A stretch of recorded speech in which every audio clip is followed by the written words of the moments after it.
warahmatullahi wabarakatuh. Alhamdulillahirobbilalamin. Assalatu wassalamu ala asyrafil anbiya'i wal mursalin sayyidina wa maulana Muhammadin wa ala alihi wa sahbihi ajmain, amma ba'd. Yang terhormat Ibu dosen mata kuliah pengantar filsafat Ibu Mir'atun Hasanah MPD. Pada kesempatan kali ini saya akan membahas salah satu tokoh filsafat, yaitu Aristoteles. Aristoteles atau Aristotle lahir di Stagira, Makedonia atau daerah Trakia, Yunani pada tahun 384 sebelum Masehi. Ia memiliki kepala yang botak, tubuh yang kurus, cadel, dan bermulut tajam. Ayahnya bernama Nicomachus, seorang dokter khusus bagi Raja Makedonia Amyntas II. Pada umur 17 tahun, Aristoteles belajar di Akademia Plato di Athena, dan pada tahun 345 sebelum Masehi, Aristoteles pergi ke Mytilene di Pulau Lesbos untuk melakukan riset zoologis.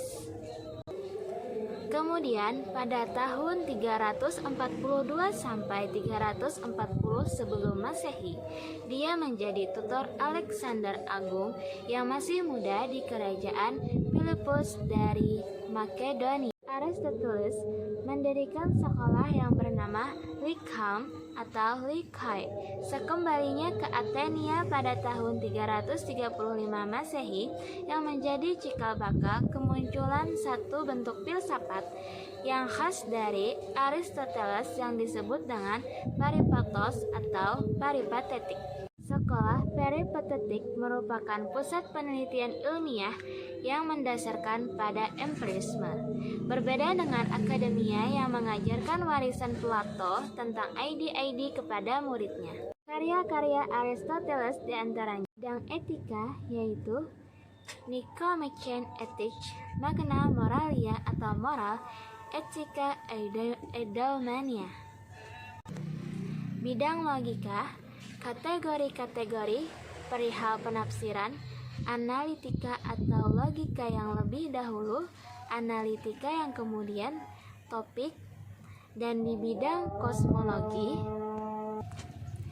fisika, perihal langit, tentang timbulnya makhluk-makhluk jasmani, tentang jagat raya. Bidang psikologi, jiwa-jiwa, karangan-karangan kecil tentang pokok-pokok alamiah.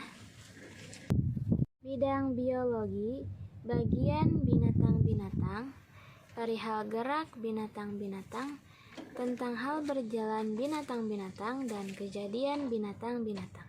Bidang metafisika, ada filsafat pertama dan ketuhanan. Bidang politik dan ekonomi, ada politik dan ekonomi. Dan terakhir, bidang retorika dan poetika, ada retorika dan puisi. Itulah karya-karya dari Aristoteles. Berbeda dengan Plato, konsep manusia Aristoteles sangat bertolak belakang dengan konsep manusia menurut gurunya, Plato. Plato mengemukakan bahwa manusia terdiri dari ide-ide yang bersifat abstrak. Sedangkan Aristoteles menganggap bahwa manusia adalah makhluk konkret. Menurutnya, klasifikasi manusia bersifat spesifik, yakni manusia ini atau manusia itu sifatnya konkret dan bisa diselidiki. Perbedaan pandangan yang secara fundamental ini telah ditegaskan oleh Aristoteles di dalam perkataannya, yaitu Plato memang sahabatku, tetapi kebenaran lebih dekat denganku. Menurut Aristoteles, manusia adalah makhluk jasmani yang memiliki materi dan bentuk. Keduanya tidak bisa dipisahkan dan sudah terbentuk secara konstruktif.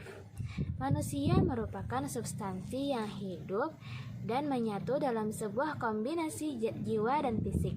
Bagi Aristoteles, bentuk manusia adalah jiwa dan materi. Dalam klasifikasi semacam ini, Aristoteles memposisikan etika sebagai cabang ilmu alam tentang manusia yang menggambarkan apresiasi samar terhadap kompleksitas motivasi manusia.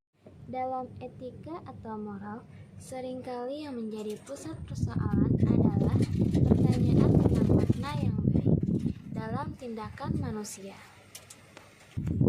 Tidak mengherankan bahwa yang baik kemudian menjadi istilah khas dalam persoalan etika atau moral. Setiap tindakan manusia, motif, dan tujuan hidupnya digeluti untuk menentukan kebaikan di dalamnya yang dapat dijadikan pijakan hukum dan batasan moral. Aristoteles mengklarifikasikan bahwa kebaikan akan disesuaikan dengan gender, posisi, profesi, dan tujuan hidup. Sekian penjelasan dari saya mengenai salah satu tokoh filsafat, yaitu Aristoteles. Kurang lebihnya mohon dimaafkan. Wassalamualaikum warahmatullahi wabarakatuh.